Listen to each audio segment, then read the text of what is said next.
দেশের উচ্চ আদালতের নির্দেশ অনুযায়ী এসএসসি মামলায় চাকরি হারিয়েছেন প্রায় ২৬,০০০ শিক্ষক শিক্ষিকা। ২০২৬ সালের এসএসসি কোটা প্যানেল বাতিল করেছে সুপ্রিম কোর্ট। একেবারে ভয়াবহ পরিস্থিতি তৈরি হয়েছে রাজ্যের স্কুলগুলিতে। অনেক জায়গাতেই প্রায় অচলাবস্থার সৃষ্টি হয়েছে।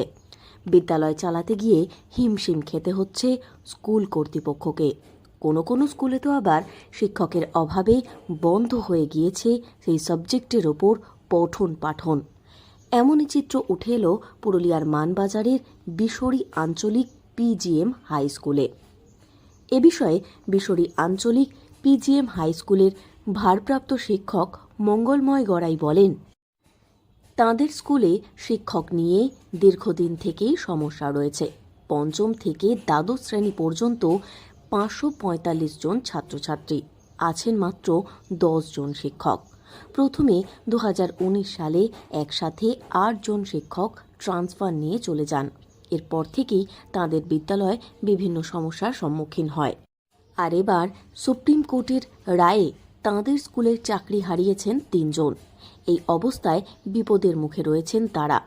কিভাবে তিনি বিদ্যালয় চালাবেন বুঝে উঠতে পারছেন না। বিজ্ঞান বিভাগ বন্ধ করে দিতে হয়েছে তাঁকে। সরকারের সহযোগিতার আশ্বাস চেয়েছেন তিনি। ২০১৯ থেকে যখন উচ্চশি চালু হয় তখন আমাদের ৮ জন টিচার, মানে টোটাল সায়েন্সের স্ট্রিমটাই চলে গেল ট্রান্সফার হয়ে। তারপর থেকে স্কুলটা একটা ডামাডোলের মধ্যে চলছে। এবার আবার আরএলএসটির যে নিয়ম অনুযায়ী ২০১৬ যে অ্যাপয়েন্টমেন্ট ছিল আমাদের ৩ জন, সেই ৩ জনও আমাদের যাইতে বসেছে সুপ্রিম কোর্টের অর্ডারে। এই পরিস্থিতিতে স্কুল চালাবো কী করে সেটা আমাদের কিন্তু একটা প্রচণ্ড মাথা ব্যথা হয়ে গেছে। এমনকি কোনো সায়েন্সের টিচার থাকেনি। কীভাবে ওই ক্লাসগুলোকে আমরা উদ্ধার করব? সায়েন্সের টিচারের জন্য স্পেশাল সাবজেক্টের টিচার দরকার, সেগুলো কিন্তু আমরা পাইনি।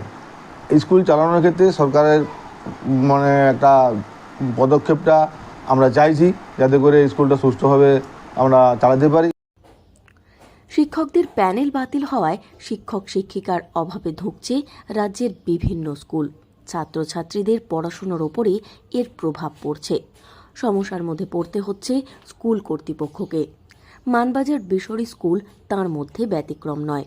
এই সমস্যার কবে সমাধান মিলবে সেই আশাতেই রয়েছে পুরুলিয়ার মানবাজারের বিশরি আঞ্চলিক পিজিএম হাই স্কুল।